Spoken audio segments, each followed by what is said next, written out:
인생을 가리켜서 흔히들 나그네 또 나그네 길이라고 합니다.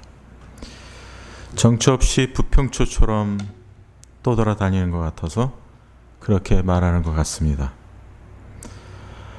우리 성도님들도 인생은 나그네라고 아마 동의하실 것입니다. 한 곳에 뿌리를 내리기보다는 계속해서 우리가 거처를 한 곳에 있지 않고 이렇게 움직이는 그런 자들을 우리가 나그네가 아닌가 생각합니다. 한국에서 이곳에 온 우리는 정말 그런 면에서 보면 다 나그네가 아닌가 생각합니다. 우리 성도님들 맨 처음에 그 영주권을 받았을 때요, 영주권에다 뭐라고 써있냐면은 그 resident alien이라고 써있죠. 그 alien이란 말이 여러분 두 가지 의미가 있다는 걸 잘 아실 거예요. 하나는 그 외계인, 그리고 또 하나는 거류자, 그런 의미가 있어요. 거류하는 사람들, 외국인을 뜻하는 의미가 있고 또 하나는 외계인을 뜻하는 말이 있어요. 그래서 에리언이라는 영어도 나왔듯이 바로 우리가 어떻게 보면은 물론 거류자긴 하지만 그런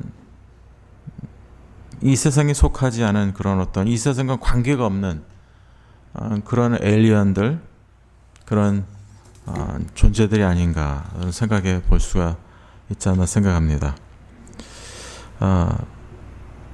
그런 의미에서 우리 이방인, 우리 외국인 체리자이라는 생각을 하면서 이 땅에서 어떠한 자세를 가지고 살아가야 되는지를 생각해 보게 됩니다. 이 나그네라는 것은요, 여기서 영적인 나그네, 여기서 1절에 보면요, 흩어진 나그네라고 써 있습니다.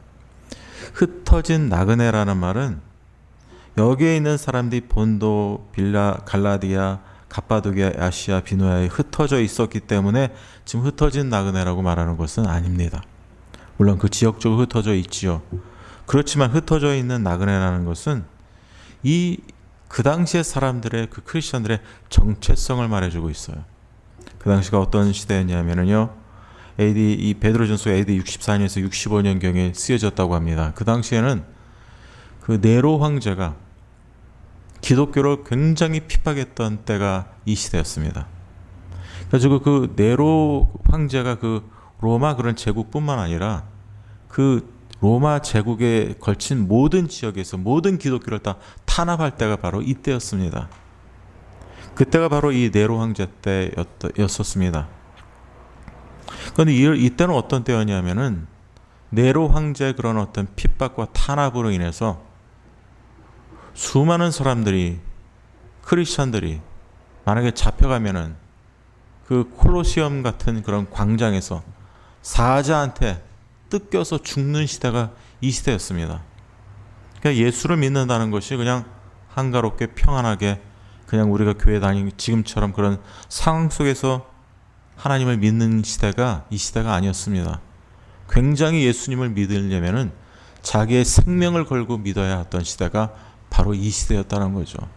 그런 의미에서 이 사람들은 자기의 믿음을 가지고 믿음을 지키기 위해서 본도, 갈라디아, 갑바도기아, 아시아, 비두나 이런 곳에서 지금 흩어져서 살아가고 있는 거예요. 사람들의 눈을 피하고 자기들이 숨어서 하나님을 믿는 믿음의 공동체로 세워가면서 그 안에서 흩어져서 자기의 믿음의 정체성을 가지고 믿음을 지켰던 사람이 이 시대, 기독교 탄압을 받았던 이 시대가 바로 여기에 있던 사람들이었습니다. 그런 그 소아시아 지역에 살았던 사람들한테 지금 베드로가 흩어진 나그네라고 하면서 그들에게 편지를 쓰고 있다라는 사실입니다. 그러니까 이 지역 명이 나와 있지 않습니까? 갈라디아, 갑바도기아, 아시아, 이 지역이 지금의 어디냐면 튀르기에, 옛날에 우리가 터키라고 하지 않습니까? 터키가 바로 이 지역이에요. 튀르기아라는 이 지역이 바로 여기에 나와 있는, 여기 본소에 나와 있는 이 지명 이름이라는 것입니다. 이곳에 흩어져서 하나님의 백성들로 나그네와 같은 그런 사명감을 가지고 그런 정체성을 가지고 그들이 어떠한 신앙의 위협과 탄압을 받는다 할지라도 믿음을 꼭 지키면서 살아갔던 사람들이 여기 나와 있던 이 지역에 살았던 사람들이었습니다. 그들을 향해 베드로는 흩어진 나그네다라고 말하고 있습니다. 이런 흩어진 나그네라는 그 의미가 여러분 이 땅에서 소망을 두고 사는 삶이 아니라는 거예요. 이 땅에서 천년 만년을 두고 우리가 살아가면서 세상에서 막 잘되고 축복받고 이 세상에 있는 모든 것이 내가 원하는 대로 성취되는 그런 삶을 지향하면서 살아가는 삶이 나그네의 삶이 아닙니다. 여러분 나그네가 얼마나 외롭습니까? 여러분 이 나그네라는 삶은요 이 땅에서 무슨 의미가 있겠어요? 여러분 만약에 여러분이 계속해서 나그네의 삶을 산다고 하면 한 곳에 정착하지 않고 계속해서 움직인다면은 그 한 곳에서의 삶 그 자체가 막 미련을 두는 삶이 아닙니다. 우리가 이 땅에서 무엇을 우리가 바라봐야 됩니까? 영원한 본향 천국을 바라보는 그런 영적인 흩어진 나그네로 살아간다면 이 땅의 소망을 두는 삶이 아니다라는 것입니다. 영원한 본향, 영원한 천국이 우리가 곧 가야 할 곳이기 때문에 그 나라를 바라보며 그 나라를 소망하며 살아가는 자들이 영적인 나그네라는 거예요. 그러니까 이 흩어진 나그네라는 것은 단순히 어떤 지리적 면에서 사람들이 흩어졌다는 것 그 의미 이상으로 영적인 그들의 정체성, 그들의 모습 이런 것들을 가르쳐주고 있어요. 영적인 이 백성들의 이 크리스찬들의 정체성을 가르쳐주고 있는 것이 흩어진 나그네라는 거예요. 여러분 그렇다면 흩어진 나그네가 바로 믿는 자들이겠죠. 이 흩어진 나그네가 누구냐? 여기서 오늘 본문에서 이렇게 말씀하고 있습니다. 2절에 보면 곧 하나님 아버지의 미리 아심을 따라 성령의 거룩해 하심으로 순종함과 예수 그리스도의 피뿌림을 얻기 위해 택하심을 받은 자들에게 나왔습니다. 흩어진 나그네는 하나님의 택하심을 받은 자다. 하나님에 의해서 who have been chosen, have been chosen, 택함을 받았다. 근데 어떻게 택함을 받았어요? 여기 보면 하나님 아버지의 미리 아심을 따라 택하심을 받았다라는 것입니다. 우리가 교리를 배울 때요 예지 예정이라는 게 있어요. 우리가 택함을 받았다는 것은 하나님이 우리를 predestined 예정했다는 거죠. 우리를 예정하는 데 있어서 하나님이 우리를 하나님의 백성이 될 것을 미리 알았기 때문에 하나님이 우리를 택한 것은 아닙니다. 그러니까 여기서 알았다라는 말을 아셨다라는 것은 영어로 보면 foreknowledge라는 말인데 이것을 우리가 잘 해석해야 돼요. 하나님이 그의 백성들을 알았다라는 말은 어떤 사람이 그렇게 해요. 저 사람이 A라는 사람이 그 사람이 하나님을 미리 믿을 것을 하나님 미리 알았기 때문에 그를 구원시켰다. 알았기 때문에 그를 택했다. 알았기 때문에 그를 구원시켰다. 이런 말을 하는 사람이 있어요. 근데 하나님이 누군가가 우리가 하나님을 믿을 것을 알았기 때문에 선택한 건 아니에요. 하나님이 우리를 택하셨기 때문에 우리가 하나님을 믿게 된 것입니다. 여러분 이게 성경적인 가르침입니다. 왜냐하면요. 자 생각해 보세요. 하나님이 우리가 예수님을 믿을 거를 알고 구원받을 것을 미리 알았다. 그래서 그냥 용인했다. 택해줬다. 이 정도 생각한다면은 자 생각해 보세요. 지금은 아니라 마지막에 장래에 있어서 그가 믿음을 가지고 구원을 받게 될 것을 아셨기 때문에 구원해 주셨다? 그러면 그가 믿음을 가지고 구원 받은 것은 누구에 의해서 됐습니까? 자기 믿음이라는 거예요. 자기가 믿음을 가지고 나중에 후에 자기의 믿음으로 하나님 앞에서 바로 섰기 때문에 믿음을 가지고 구원받을 것을 미리 알았기 때문에 하나님이 구원해 주셨다면 구원의 결정권을 누가 있냐 하면은 하나님이 아닌 사람이 구원의 결정권을 가지고 있다라는 거예요. 근데 하나님도 어떻게 할 수가 없어요. 그러나 그 사람이 믿음을 가지고 자기 나름대로 나중에 믿을 것을 알았기 때문에 그의 구원을 용인했다. 허락했다. 이거밖에 안 된다는 거예요. 그래서 선택했다는 거예요. 그 하나님의 아심에 따라서 선택한 것이 아니라 예정했기 때문에 그가 구원을 받았다, 선택받았다는 거예요. 예정이 먼저라는 것입니다. 여러분 그렇기 때문에 이 하나님이 아셨다라는 건요. 성경적에서 하나님이 아셨다. 하나님이 우리를 알았다는 건요. 그냥 일반적으로 우리가 어떤 인포메이션, 정보를 알았다는 차원이 아닙니다. 언약적 관계 속에서 하나님의 신적 지식으로 하나님이 아셨다는 것은 그냥 아는 정도가 아니라 하나님이 선택했다. 하나님이 사랑하셨다. 언약적 관계 속에서 선택하시고 사랑하셨다는 말이 하나님이 아신다는 거예요. 그렇기 때문에 이 히브리어나 야다라든지 그 헬라에서 그노스코라는 말은 이 안다라는 단어는 반드시 일반 사람들도 어떤 그냥 객관적인 측면에서 뭘 안다라는 것이 아니라 경험적인 그런 관계 속에서 하나님을 알게 되는 건데, 더군다나 우리가 하나님을 아는 것이 아니라 하나님이 그의 백성을 안다는 것은 하나님의 신적인 지식으로 하나님이 그의 백성을 언약 관계 속에서 아는 거기 때문에 그냥 어느 순간에 그렇게 될 것을 알고 있기 때문에 우리를 구원해 주시고 택하신 것이 아니라는 거예요. 처음 시초부터 우리를 만세전에서부터 우리를 구원해 주시려고 택해 주시고 예정하셨기 때문에 우리가 구원받았다라고 성경은 분명히 클리어하게 말씀하고 있다라는 사실입니다. 그래서 성경에서 에베소서 1장, 너무나도 우리가 잘 아는 구절이죠. 우리가 예전에 만세전에 우리 하나님께서 우리를 예정해 주시고 구원해 주셨다는 말씀이 우리가 성경을 눈이 보면은 나오겠습니다. 에베소서 1장 보면은 뭐라고 되어 있습니까? 곧 창세전에 그리스도 안에서 우리를 택하사 우리로 사랑 안에서 그 앞에 거룩하고 흠이 없게 하시려고. 창세 전에 우리를 택하셨다고 합니다. 택하신 시점이 우리가 그 사람이 누가 예수님을 잘 믿는 것을 보기 때문에 저 사람을 구원해야 되겠다라고 아셨기 때문에 하나님이 택한 것이 아니라 창세 전에 이 모든 만물을 하나님이 지으시기 전에 그리스도 안에서 우리를 택해 주셨다는 거예요. 여기서 중요하게 우리가 봐야 되는 것은 그리스도 안이라는 겁니다. 그리스도 밖에서가 아니라 그리스도 안에서 그분의 구속을 통해서 우리를 구원해 주셨다라고 성경은 말씀하고 있습니다. 그런 측면에서 우리의 정체성은 흩어진 나그네가 누구냐?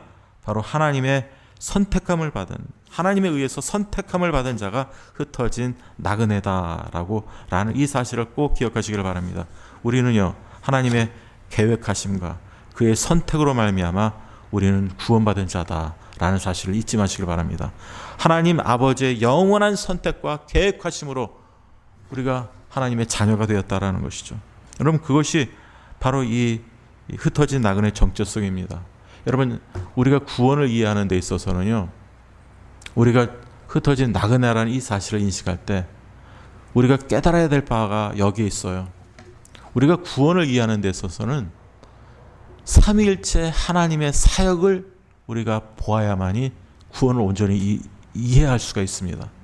구원은 왜냐하면 삼위일체 하나님의 작품이다라는 거예요. 성부 하나님의 계획과 그분의 영원한 선택으로 말미암아, 그분의 주권적인 선택과 은혜로 말미암아 우리가 구원을 받게 된 거예요. 우리의 반응으로 된 것이 아닙니다. 우리의 믿음으로 된 것이 아니에요. 성경에는 우리의 믿음과 반응도 선물이라고 되어 있습니다. 너희가 하나님의 은혜로 믿음으로 구원을 받았나니 이는 너희에게서 난 것이 하나님의 선물이라고 했습니다. 그러니까 은혜와 믿음 다 하나님의 선물이라는 거예요.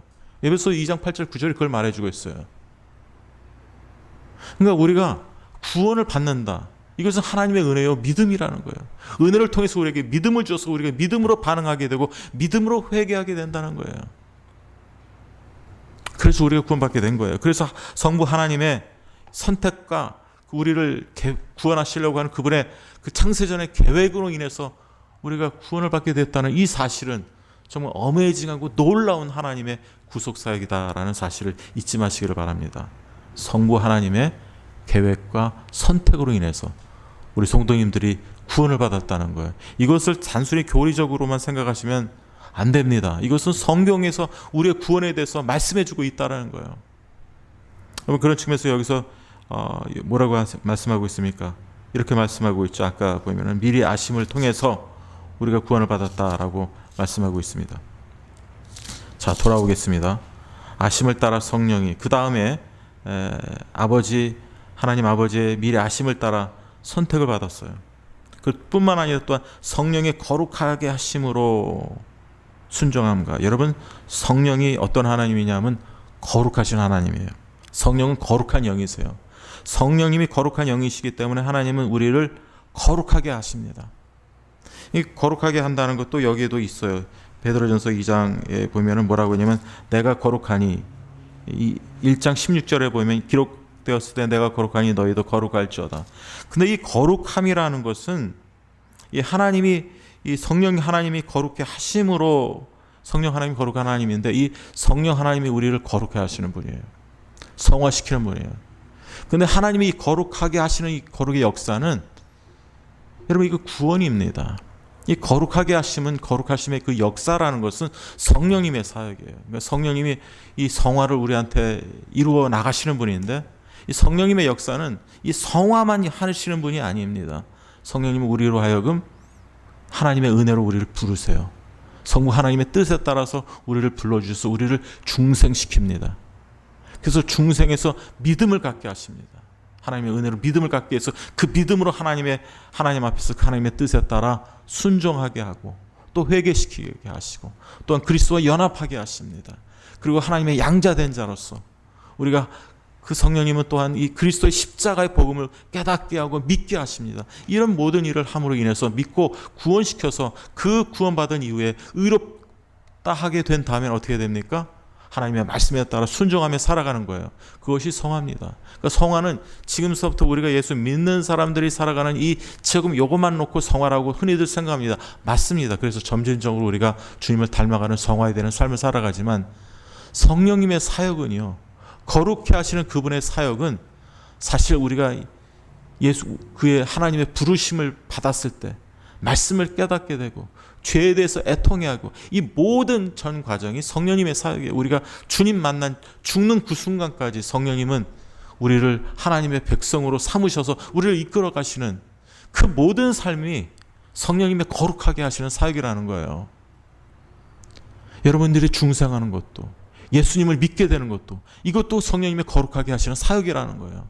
믿고 난 다음에 믿음으로 우리가 하나님의 말씀에 반응하는 거, 그리고 순종하는 거, 이것도 성령의 사역이에요. 그것도 성화입니다. 점진적으로 우리가 주님 닮아가는 거룩한 성화의 삶을 살아간다라는 사실입니다. 그래서 여기서 보면 성령이 거룩하게 하심으로, 성령님은 거룩하게 하세요.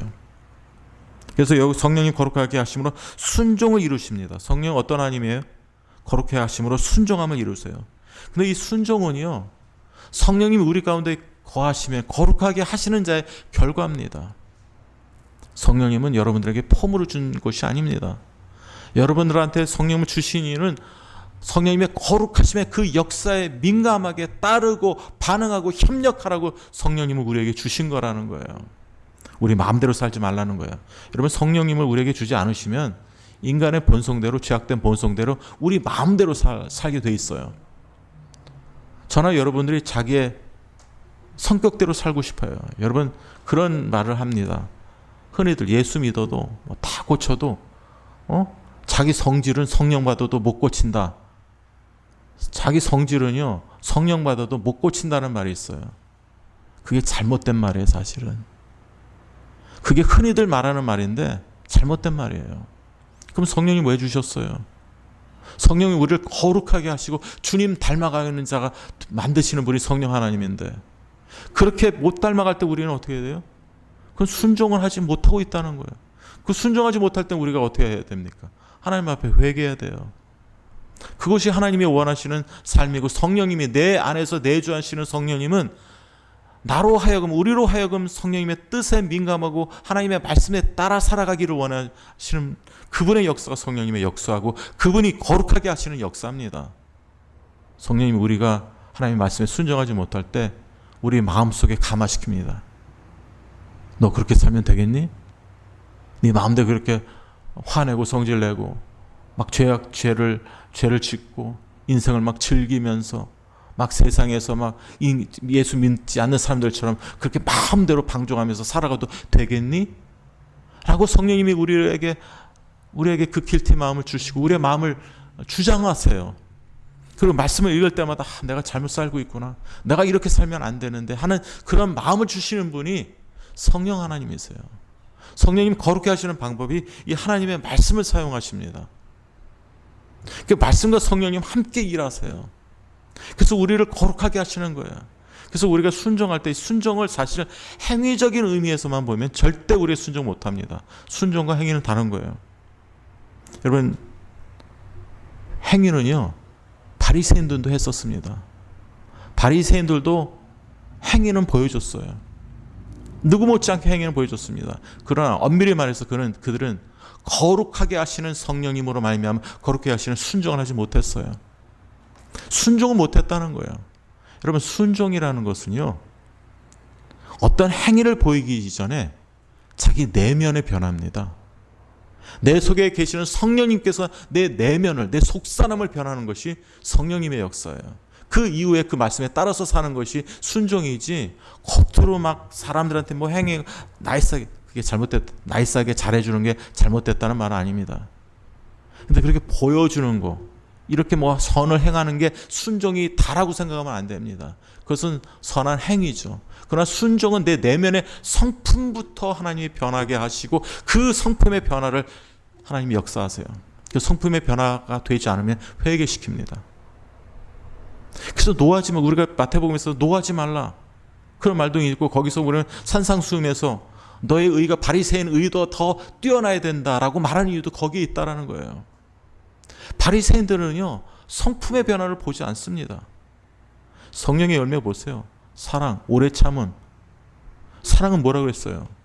오래 참는 거, 친절하고. 거기 보면 다 그것이 성품과 관련되어 있다는 거 아십니까? 성령의 열매도 성품과 관련되어 있다는 걸 우리가 주의 깊게 관찰하셔야 돼요. 성품의 변화가 없이 그냥 행위로만 보면은 그건 바리새인들이 했던 그런 어떤 행위를 내가 따라가겠다는 것밖에 안 된다는 거예요. 성령님은 우리를 거룩해 하셔서 우리를 변화시킵니다. 우리를 체인지하는 거예요. 트랜스폼 시키는 거예요. 우리 마음대로 살아가는 것이 아니라 하나님의 뜻에 완전히 동일시키시는 분이 성령 하나님이시다라는 걸 우리는 잊지 말아야 된다는 것을 다시 한번 기억하시길 바랍니다. 성령님, 우리의 마음을 바꾸세요. 자꾸만 우리 마음대로 살고 싶어하는 우리의 속사람의 마음을 바꿔서 그분의 뜻에 합당하고 따르도록 성령님은 역사하신다라는 이 사실을 여러분들 기억하시길 바랍니다. 그래서 우리의 욕심대로 우리 육신의 소욕을 쫓아 행하는 삶을 살지 못하도록 하시는 분이 성령님이십니다. 갈라디아에서 잘 나와 있죠. 그들이 감각 없는 자 되어 자신을 방탕하여 모든 더러운 것과 욕심으로 행하되 진리가 예수 안에 있는 것 같이 너희가 참으로 그에게서 듣고 또한 그 안에서 가르침을 받을지언데 너희는 유혹의 욕심을 따라 썩어지는 구습을 따르는 옛사람을 버리고 오직 너의 심령이 새롭게 되어, 우리의 심령, 우리의 마음이 새롭게 되는 역사가 있어야 돼요. 그래서 하나님을 따라 의와 진리의 거룩함으로 지으심을 받은 새 사람을 입으라. 이것이 성령님의 역사입니다. 그리고 나온 게 처음에 뭔지 아십니까? 그런즉 거짓을 버리고 각각 그 입과 더불어 참된 것을 말하라. 우리가 서로 지체가 됨이라. 그 다음에 분을 내어도, 여러분, 거짓을 버리고 분을 내고 뭐 이런 거, 이건 겉으로 보여주는 것입니다. 근데 여러분, 아무리 우리가 거짓말 안 하고 거짓을 버리고 뭐 여기서 나온 것 서로 지체가 되고 하나님의 말씀대로 순종하고 살려고 해도 심령이 새롭게 되지가 않으면 그게 불가능하다는 거예요. 심령이 새롭게 되는 것이 먼저다라는 거예요. 그것이 성령님이 거룩해 하시는 성령님의 사역이다라는 거예요. 그것이 구원이다라는 거예요, 여러분. 구원이 예수님이고, 예수님 믿습니다, 예수님을 주로 그리스도로 믿습니다라고 그건 입술의 고백입니다. 그게 중요하지 않다는 게 아닙니다. 입술의 고백은 했는데 진짜 그게 진정한 입술의 고백이라면 성령님이 여러분의 속에서 역사하셔야 돼요. 여러분의 심령을 새롭게 하는 그런 놀라운 성령님의 역사가 있어야만이 여러분의 내적인 성품이, 삶이 변하고 이 내면이 변화됩니다. 그래야만이 여러분이 진리의 말씀을 붙들고 살아갈 때, 여러분, 그래서 그런 말씀 있지 않습니까? 여러분, 내 여호수아서 1장 8절에 보면, 영어로 제가 기억을 하는데, Do not let this book of the law depart from your mouth. 이 하나님의 율법의 말씀 너희에서 떠나지 말고, 그렇죠? So that you may meditate on it day and night. 하나님의 말씀을 주야로 묵상하고, then you'll be prosperous and successful. 율법의 말씀을 내 입에서 떠나지 말게 하고 그것을 주야로 묵상하라고 하고, 그 다음에 그 계명에 그 기록된 대로 지켜 행하라라고 합니다. 여기 뭘 말씀하고 있느냐면요, 하나님의 말씀을 내 입에서 떠나지 말게 한다는 것은 항상 친근히 하나님의 말씀과 늘 가까이 하고 그 말씀을 읽고 암송하고 묵상하라는 거예요. 항상 그 하나님 말씀과 항상 교제하는 삶. 근데 그 말씀을 묵상하고 지켜 행한다. 이 여러분, 지켜 행한다는 것은요, 순종한다는 거예요. 그런데 생각해 보세요. 순종하는 게 쉽지 않습니다. 근데 그 순종의 비결을 하나님의 말씀을 떠나지 않게 하고 읽고 외우고 묵상하는 걸 통해서 그 순종이 이루어진다고 합니다. 그 말은 뭐냐면요, 순종하기 이전에 내가 하나님의 말씀을 읽고 묵상하고 이렇게 하면서 나보고 깨지라는 거예요. 우리 보고 깨지고 변화되라는 거예요. 그래야만이 우리가 그 말씀에 기록된 대로 지켜 행할 수가 있다는 거예요. 그래서 심령이 변화되는 거예요. 여러분, 심령이 변화되지 않고는 절대 우리가 하나님의 말씀을 순종하지 못합니다. 그것은 성령님의 사역이에요. 그러니까 이 성령님의 사역이 너무나 중요합니다. 그런데 이걸 잘못 이야기하면 자꾸만 바리새적인 그런 어떤 행위를 말하고 있는 줄로 착각을 하고 있는 거예요. 여러분, 예수님이 말씀하신 또한 이 사도 바울의 이 서신서에서 말하는 이 순종은 그런 행위적인 것을 말하고 있는 게 아니에요. 행위라는 것은 공로주의입니다. 바리새파 사람들은 내가 이런 일을 했기 때문에 자기의 의로, 공로로 인해서 자기가 의롭다 생각했던 거예요. 자기의 의로, 자기가 행한 공로로 인해서 자기가 하나님 앞에서 righteous하고 의롭다 생각하고 구원받았다 생각하는 거예요. 그건 바리새적인 행위요, 바리새적인 공로주의, 율법 공로주의입니다. 우리는 은혜로 구원받은 사람이에요. 은혜로 구원받은 사람에게 하나님이 주시는 그 성령님이 우리가 아는 가운데 있어서 그분의 성령이 우리의 심령을 변화시키는 그런 놀라운 성령의 역사가 있다라는 사실입니다. 이것을 믿어야 된다는 거예요. 여러분, 그것이 성령의 거룩하심의 역사입니다. 그렇게 될 때 여기 말씀하고 있죠. 성령이 거룩하심으로 순종함과, 그래서 성령의 거룩하심으로 우리가 순종할 수가 있는 거예요. 내 힘으로 순종하는 게 아니에요. 어떻게 우리의 내면이 변화됩니까? 내면이 변화되니까 그 다음에 우리가 하나님의 말씀대로 뭐 거짓말도 하지 말고 이웃을 용서하고, 그 다음에 예배서도 보세요. 거기서 보면 쭉 나열합니다. 성령, 심령이 새롭게 된 자의 삶이 어떤 삶이라는 것을 제가 좀 전에 읽어줬던 데서 거짓을 버리고 분을 내어도 죄를 짓지 말고 도둑질하지 말고 마귀의 틈을 주지 말고 무릇 더러운 말은 너 입에도 내지 말고 성령을 근심하게 하지 말고 모든 악독과 노함과 분냄과 떠드는 것과 비방하는 것을 모든 악에 버리고 서로 친절하게 불쌍히 여기며 서로 용서하기를 하나님 그리스도 안에서 너희를 용서하신 것 같이 하라. 이게요, 단순히 어떤 행위가 아닙니다.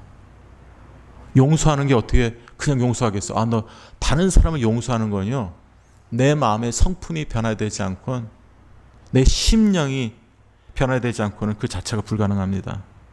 그래서 여기서 욕심을 따라 썩어져가는 구습을 따른 옛사람을 벗어버리고 오직 너의 심령이 새롭게 되어,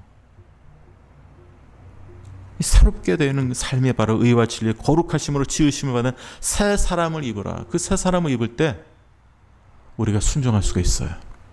성품의 변화를 받을 때, 우리가 순종할 수 있고 그때 믿음으로 살아갈 수 있는 것입니다. 여러분, 그래서 성령의 거룩하게 하심을 순종함과, 성령은 우리를 순종하게 하신다는 거예요. 그리고 두 번째는 하나님의 택하심, 계획, 그리고 성령님의 이 역사, 성령님의 순종. 이 성령님의 순종은 성령님의 거룩하심을 순종하게 하는데, 아까도 말씀처럼 이 성령님은 하나님의 말씀을 우리에게 적용시키세요. 깨닫게 하시고 감화감동하게 하시고 그 말씀에 따라 살게 하십니다. 근데 성령님은 또 적용하는 게 있어요. 우리에게 감동 줄 게 있는데 그게 예수님의 보혈입니다.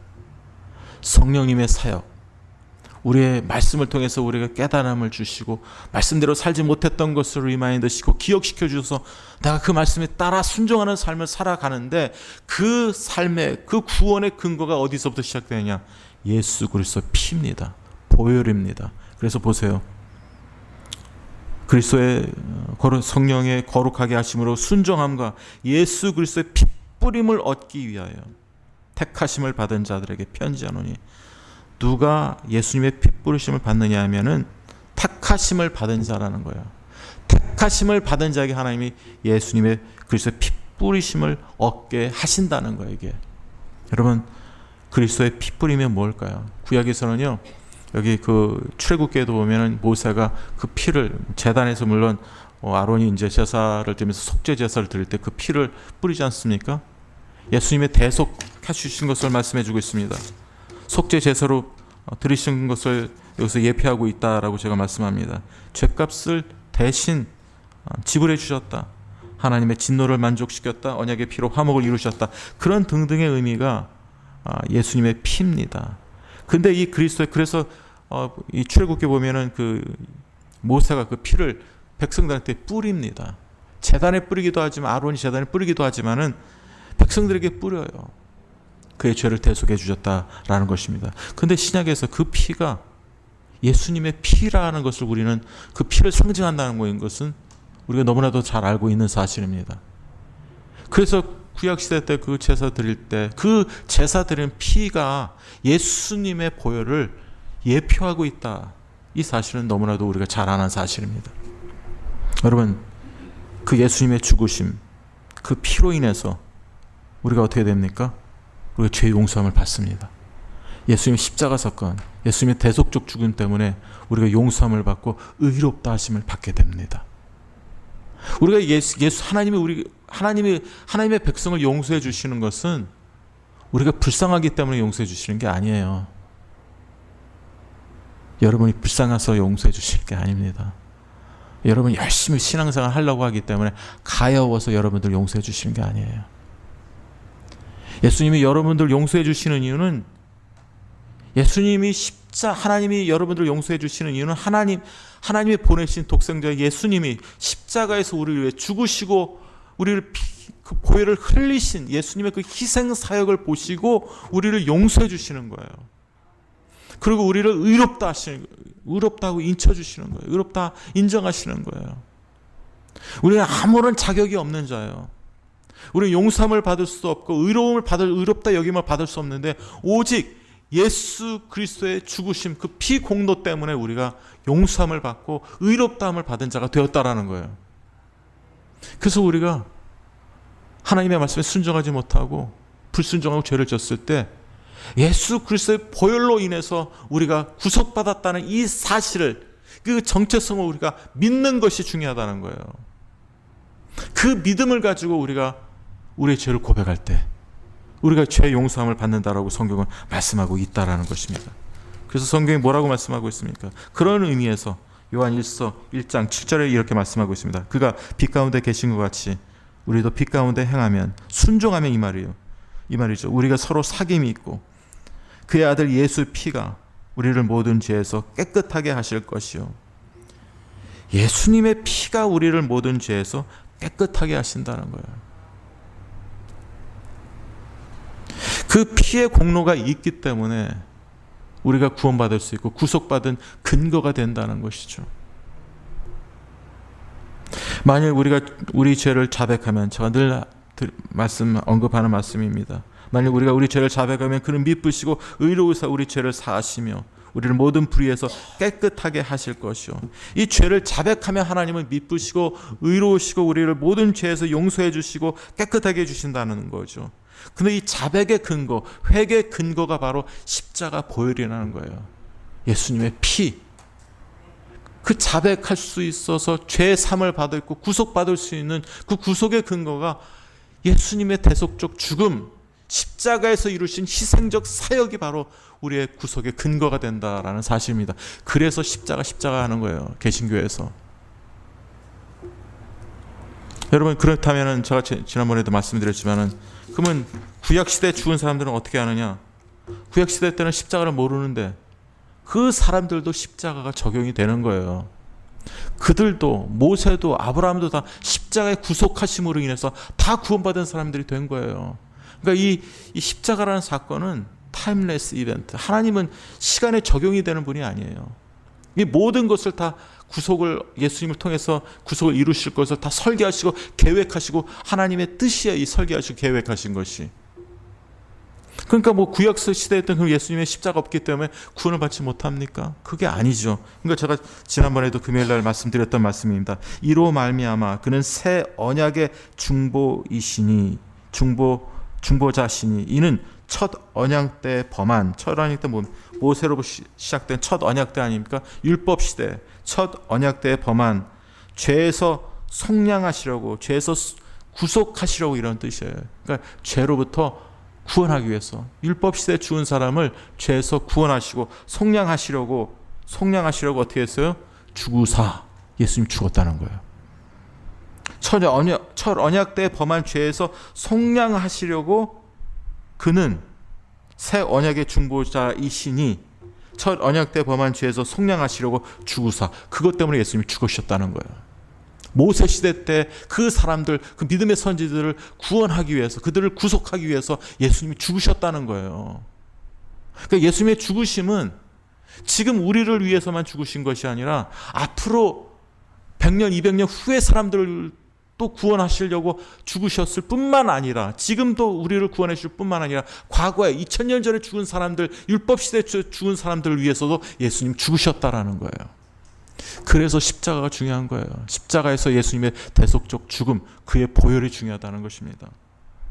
그래서 속량하시고 죽으사 부르심을 입은 자로 하여금 영원한 기업의 약속을 얻게 하려 하심이라. 영원한 기업의 약속, 구원을 받게 하려 한다는 거예요. 하늘나라에서. 그래서 예수님이 죽어주셨다는 거예요. 다시 돌아옵니다. 그런 의미에서 예수님이 죽으신 거예요. 그래서 구약에서는 그 동물의 피를 막 제단에 뿌리고 또 모세 같은 경우에 사람들에게 뿌리는 이런 일들을 했다라는 것입니다. 예수님의 구속을 상징하고 있는 거예요. 그래서 핏부림을 얻기 위하여 택하심을 받은 자들, 바로 우리들입니다. 우리 성도님들이 예수님을 믿는 자들 아닙니까? 여러분이 흩어진 나그네 아닙니까?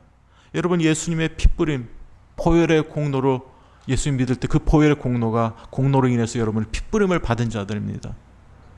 아멘? 안 믿으세요? 그래서 여러분을 택하심을 받은 자들입니다. 그래서 우리가 할 수 없는 순종도 성령님으로 말미암아 우리가 순종할 수 있게 되고요. 예수 그리스도의 보혈의 공로로 의지하고 우리가 순종할 수 있게도 하십니다.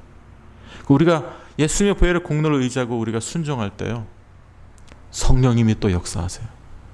그 성령님은 그 예수 그리스도의 그 십자가의 그 대속적 죽음, 보혈의 공로를 적용시킵니다. 우리 믿는 자에게, 택함을 받은 자에게. 그래서 그 사건이 그냥 사건이 아니라 나의 구원을 위한 사건으로 믿어지게 하는 거예요. 그 구속을 나를 위한 하나님이 자기 아들을 보내주셔서 나를 속량하기 위해 마련하신 구원의 방편이구나, 구원의 근거구나, 이것을 믿게 하시는 분이 성령 하나님이세요. 그리고 그 성령님이 우리를 믿게 하실 뿐만 아니라 그것을 깨달으면 감사하게 되죠.